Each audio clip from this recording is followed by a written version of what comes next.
2ndBm. You have 1 minute to prepare. This is a story about a man whose wife had been hurt in an accident. You have 2 minutes to narrate the story. Your story should begin with the following sentence. One day, a man was visiting his wife at the hospital. One day, a man was visiting his wife at the hospital. The doctor told him that his wife was going to need some help getting around. The man looked worried when he heard this. Back at home, the man's wife was showing him a magazine.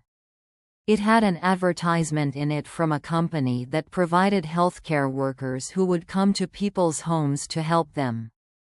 However, the man did not think that they would need them. A month later, their home had become very messy because the man had been so busy taking care of his wife. The man was helping his wife stand up from her bed, but it was difficult for him.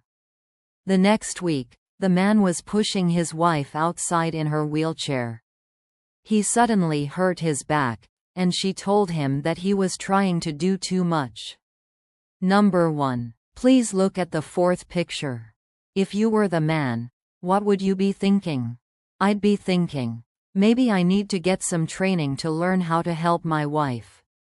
There are a lot of useful techniques for moving people in and out of beds and wheelchairs.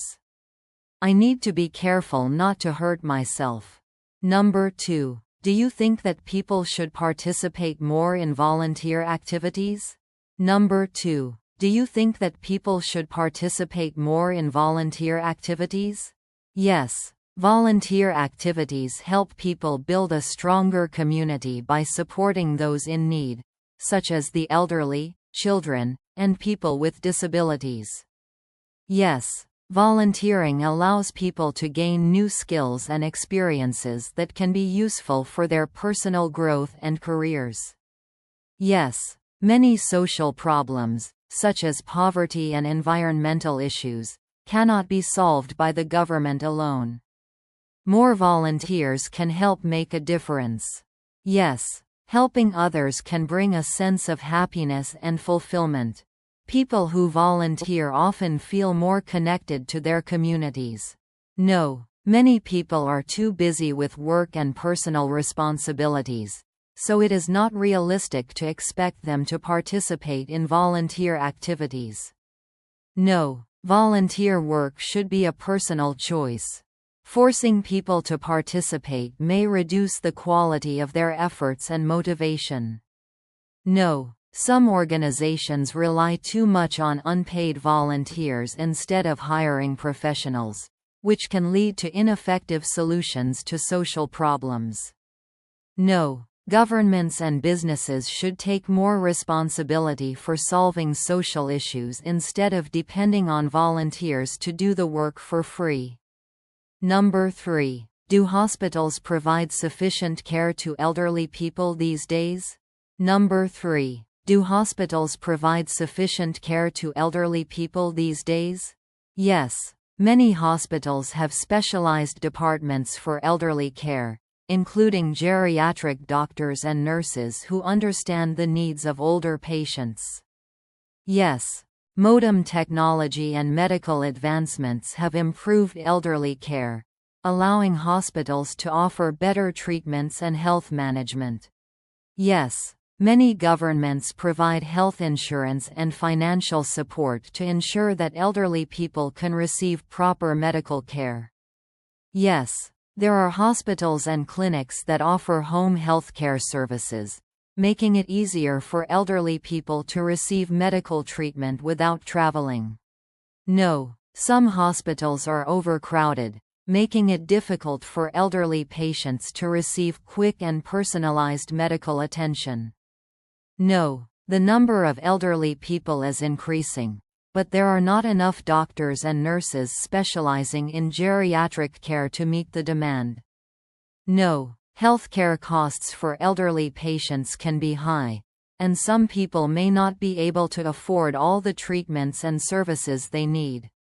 No. Many elderly patients need long-term care, but hospitals focus more on short-term treatment. There should be more support for long-term elderly care.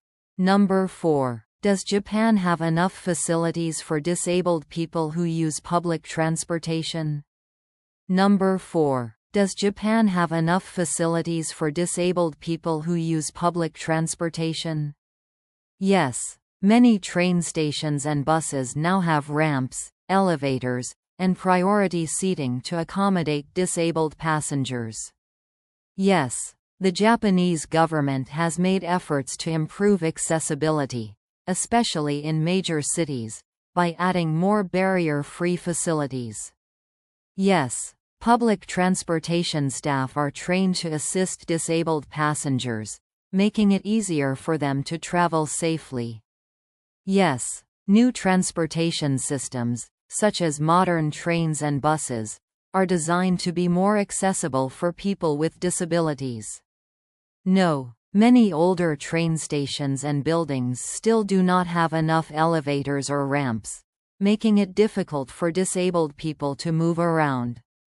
No. Some rural areas lack proper facilities for disabled passengers, making transportation challenging outside major cities. No. During rush hours, public transportation is very crowded, and disabled passengers may struggle to find space or receive proper assistance. No. While improvements have been made, there are still many barriers, such as narrow sidewalks, difficult station layouts, and a lack of accessible taxis.